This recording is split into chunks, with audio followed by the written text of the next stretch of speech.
अक्सर पूछा जाता है कि आदमी आदमी के बीच फर्क क्यों है। अब देखिए, एक कोर्ट है। कोर्ट के बाहर एक वकील अपनी कुर्सी, टेबल, पुराना टाइपराइटर लेकर बैठता है। वह 50 या 100 रुपए में जमानत की अर्जी, गारंटी के दस्तावेज, विविध प्रकार की अर्जी लिख कर देता है और बदले में पाता है 50 या 100 रुपए। उसी कोर्ट में, कोर्ट के भीतर और एक वकील बैठता है। वह एक एक केस की जिरह करने की 5 लाख रुपए फीस लेता है और इतनी मोटी फीस होने के बावजूद उसके पास क्लाइंट की कतार लगी रहती है। हर कोई अपनी केस के लिए उसकी वकालत करना लेता चाहते हैं। ऐसा क्यों? अब दोनों ही वकीलों के पास वकालत की डिग्री है। दोनों ने ही एक ही लॉ कॉलेज से वकालत की परीक्षा पास की है। दोनों को शायद एक ही टीचर ने पढ़ाया होगा। इसके बावजूद दोनों में फ़र्क है। डॉक्टर की भी केस इसी तरह है। एक डॉक्टर अपनी ओपीडी में 200 रुपये चार्ज करता है और दूसरा डॉक्टर 5,000 रुपये। 5,000 रुपये फीस होने के बावजूद उसके हॉस्पिटल में भीड़ लगी रहती है।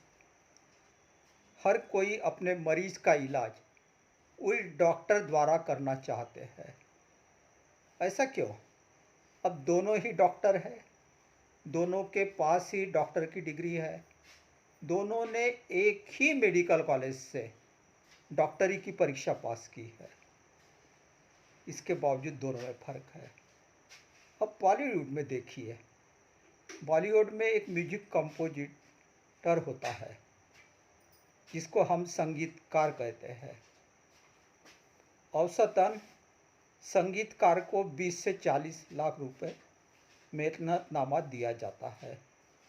मगर उसी बॉलीवुड में AR रहमान नाम का और एक संगीतकार है जो एक फिल्म में संगीत देने के लिए 10 करोड़ रुपए की रकम मांगता है और उसके पास पूरे साल में एक भी डेट नहीं है। मगर प्रोड्यूसर पूरे साल उसका इंतज़ार करना चाहते हैं, 10 करोड़ रुपए भी देने को तैयार है और वे अपने फिल्म में AR रहमान का संगीत चाहते हैं।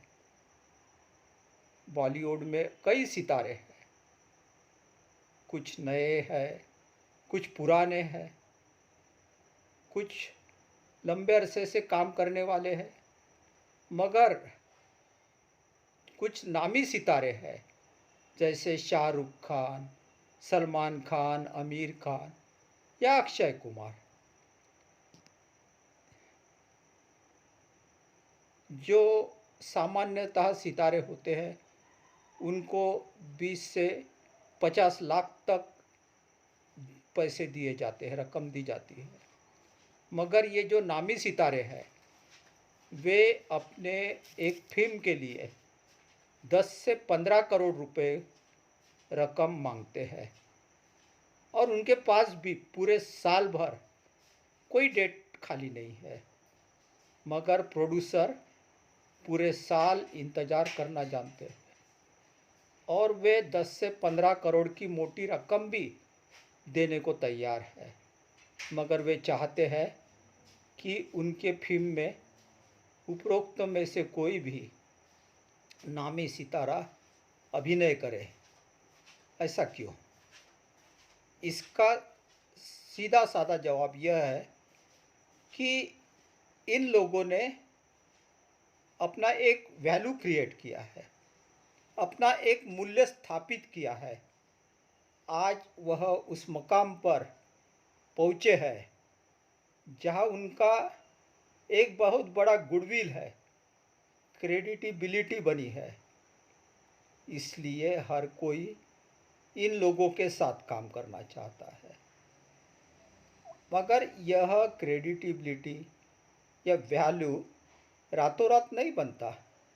इसे बनाने के लिए काफ़ी लंबा सफ़र तय करना होता है, काफ़ी मेहनत मशक्क़त करनी होती है, लंबा संघर्ष करना होता है, पथरीली राह पर चलना पड़ता है, कई बार गिरना पड़ता है, फिर भी संभल के दोबारा उठना पड़ता है। छाले लगे पैरों से अगला रास्ता तय करना पड़ता है, कांटों भरी राह पर से गुजरना पड़ता है।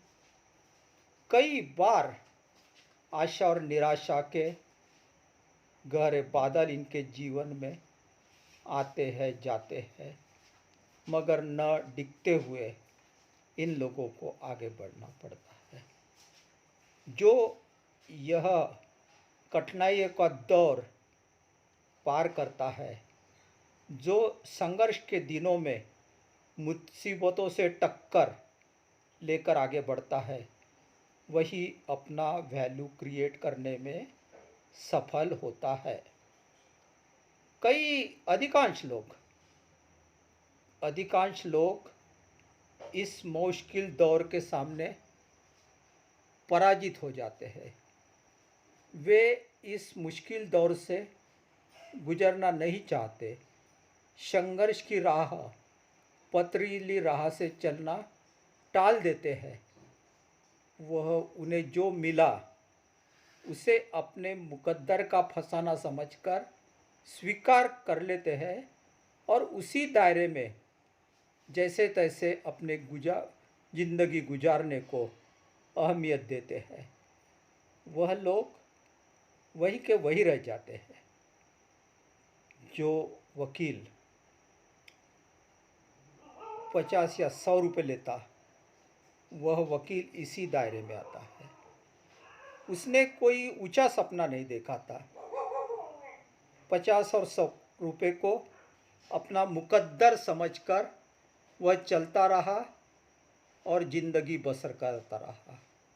मगर जो वकील 5 लाख रुपए चार्ज करता है, उसने काफ़ी संघर्ष करते हुए अपने आप को आगे बढ़ाया। नए नए कल्पनाएं, नई पढ़ाई, नया ज्ञान, नए प्रयोग करके उसने अपने आप को उस मुकाम तक पहुंचाया। उस डॉक्टर ने भी अपनी महारत हासिल करने के लिए काफ़ी संघर्ष किया। ए आर रहमान के संघर्ष की कहानी उन्होंने कई इंटरव्यू में खुद बयान की है। और जो नामी सितारे हैं, उनके अतीत में अगर हम जाकर देखें तो उनका अतीत भी कांटों भरी राह वाला है। संघर्ष करके उन्होंने आज का मुकाम हासिल किया है। इसलिए अपना वैल्यू क्रिएट करने के लिए, अपने मुकाम तक पहुंचने के लिए एक लंबा संघर्ष, एक टारगेट बनाना और उस टारगेट को लक्ष्य करके अपनी राह चलना, मुसीबतों से टक्कर लेना, यह सब कुछ अग्नि परीक्षा पार करनी पड़ती है। और अपने जीवन में एक कुछ करिश्मा भी दुनिया के सामने लाना पड़ता है। जो वकील 5 लाख रुपए चार्ज करता है, उस वकील ने अपने केसेस के लिए काफ़ी मेहनत की। भारी भरकम और मुश्किल जो केसेस है, जो मामले हैं, जो उसके कोर्ट में आए, उनको जीतने के लिए उसने काफ़ी बुकों का मंथन किया, कई सरकारी गैजेटों को उलट पालट की, कई अपने साथियों से राय मशवरा किया और बाद में उसने जो जिरह की, उसके कारण वह मुश्किल केस भी जीतने लगा। और जब वह कोई मुश्किल केस जीतता तो लोग कहते यह मामला बहुत ही मुश्किल था, बहुत पेचीदा था और जीतने के आसार नहीं के बराबर थे। केवल ये होशियार वकील था, केवल ये बुद्धिमान वकील था जिसके कारण हम ये केस जीत पाए हैं। इस केस को जीतने का पूरा सेहरा उस वकील पे जाता है। इस तरह की माउथ पब्लिसिटी ही वकील को बड़ा बनाती है। एक दूसरे को बताता है, दूसरा तीसरे को बताता है और देखते देखते उसकी जो महारत है दुनिया तक पहुंचती है और दुनिया उसके सामने झुककर उसको सलाम करती है और उसका वैल्यू अपने आप बढ़ जाता है। डॉक्टर का भी किस्सा इसी तरह है। जो डॉक्टर ओपीडी में 200 चार्ज करता है वो मेहनत से हमेशा मुंह मोड़ता रहा, अपने दायरे के अंदर ही सीमित ज्ञान के साथ वो मरीजों का इलाज करता रहा और बाकी केसेस को दूसरे डॉक्टर के तरफ रेफर करता रहा। मगर मोटी फी वसूल करने वाला डॉक्टर, उसने अपने ज़िंदगी में कई प्रयोग किए, कई और रिसर्च पेपर पढ़े, कई अनुभव प्राप्त किए और एक सफल फार्मूला बनाकर वो पेशेंट का इलाज करता रहा।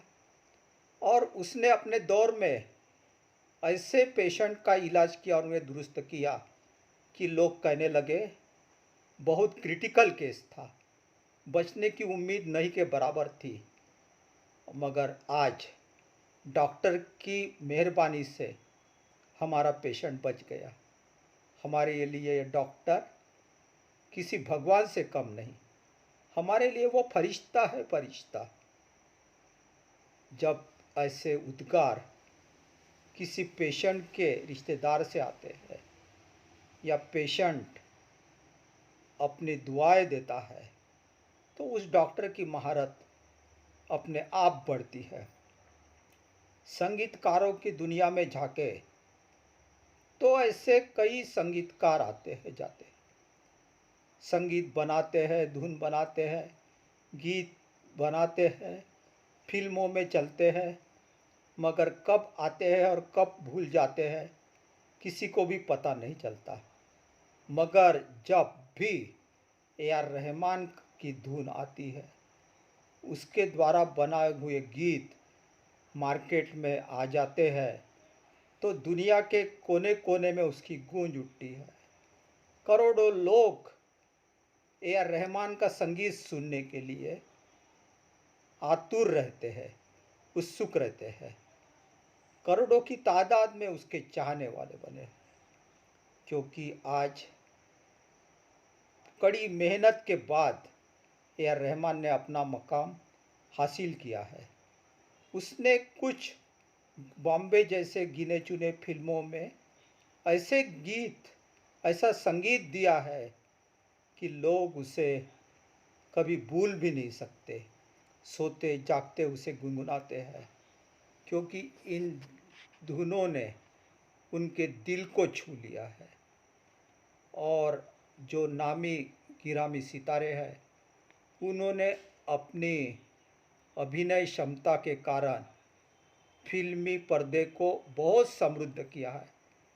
उन्होंने ऐसे ऐसे फिल्म पेश किया है जिसे एक बहुत अच्छा मनोरंजन के रूप में दर्शक देखते हैं और सकुटुंब सपरिवार उनकी फिल्में देखने जाते हैं और मनोरंजन का एक सच्ची आनंद उठाते हैं।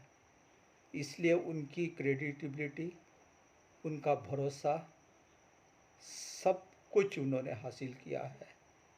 आज एक डायरेक्टर को, एक प्रोड्यूसर को ऐसा लगता है कि मैंने इतनी मोटी रकम दी, मगर जब मेरी फिल्म आएगी तो केवल अक्षय कुमार या आमिर खान या सलमान खान के नाम से ही करोड़ों लोग फिल्म देखने आएंगे।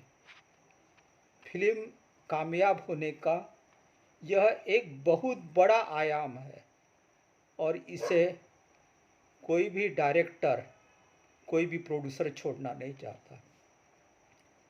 वकील का भी ऐसा है, डॉक्टर की भी केस ऐसी है, और यह सब कुछ सबको हासिल है बशर्ते एक कड़ी मेहनत लेने की सबको ज़रूरत है। केवल मेहनत से नहीं चलेगा, एक नियोजन भी होना चाहिए। मेहनत अगर बेवजह होगी तो वो जाए जाएगी। एक लक्ष्य के साथ, एक प्रोजेक्ट के साथ हमें क्या करना है, कहाँ पहुँचना है, क्या हासिल करना है, इसका पूरा ज्ञान उसको होना चाहिए और उस दिशा में उसका उसका कदम आगे बढ़ना चाहिए, तो ही आदमी अपने लक्ष्य तक पहुंच सकता है और अपने जीवन में वह यह सब कुछ सीमित समय में कर सकता है। इस दुनिया के बड़े से बड़े कामयाब आदमी को इस दुनिया के सबसे अमीर आदमी के पास भी काम करने के लिए केवल 24 घंटे का समय रहता है। यह 24 घंटे एक मजदूर को भी उपलब्ध है, एक अधिकारी को भी उपलब्ध है, एक बिजनेसमैन को भी उपलब्ध है और एक कलाकार को भी उपलब्ध है। हर कोई जो चमत्कार करता है, हर कोई अपनी क्वालिटी बताता है, वह इस 24 घंटे के अंदर ही बताता है। और अपने आप को रिजिड न रखते हुए एक फ्लेक्सिबल रखना चाहिए। परिस्थिति के साथ, वक्त के साथ बदलाव करने की आदत इंसान के अंदर होनी चाहिए। अब आप अमिताभ बच्चन का उदाहरण लीजिए। बॉलीवुड में उसकी एंट्री एंग्री यंग मैन के रूप में हुई थी। जंजीर, दीवार जैसी फिल्मों ने उन्हें एंग्री यंग मैन का खिताब दिया था और लंबे समय तक वो एंग्री यंग मैन के रूप में अभिनय करते रहे। मगर जैसे जैसे वह प्रौढ़ होते गए, वह गुजरता गया, तो उन्होंने स्थितियों के साथ समझौता कर लिया। उन्हें महसूस हुआ कि अब इस उम्र में एंग्री यंग मैन की भूमिका वह नहीं कर पाएंगे और वह न्यायोचित नहीं लगेगी। सो उन्होंने कैरेक्टर रोल करना शुरू कर दिया। उन्होंने कभी भाई की, कभी पिता की, कभी पड़ोसी की, कभी किसी अनजान व्यक्ति की भूमिका पेश की और इस भूमिका में भी पूरी लगन से अपनी अभिनय क्षमता बता दी। उनका हर कैरेक्टर, अपना हर किरदार उन्होंने जिंदा कर दर्शकों के सामने पेश किया और इस तरह पेश किया कि इस भूमिका में भी दर्शकों ने तालियों के साथ उनका स्वागत किया। इस तरह का बदलाव भी करने की आदत आदमी के अंदर होनी चाहिए, तो वह लंबे समय तक अपनी बारी खेल सकता है और लंबे समय तक कामयाबी को एंजॉय कर सकता है।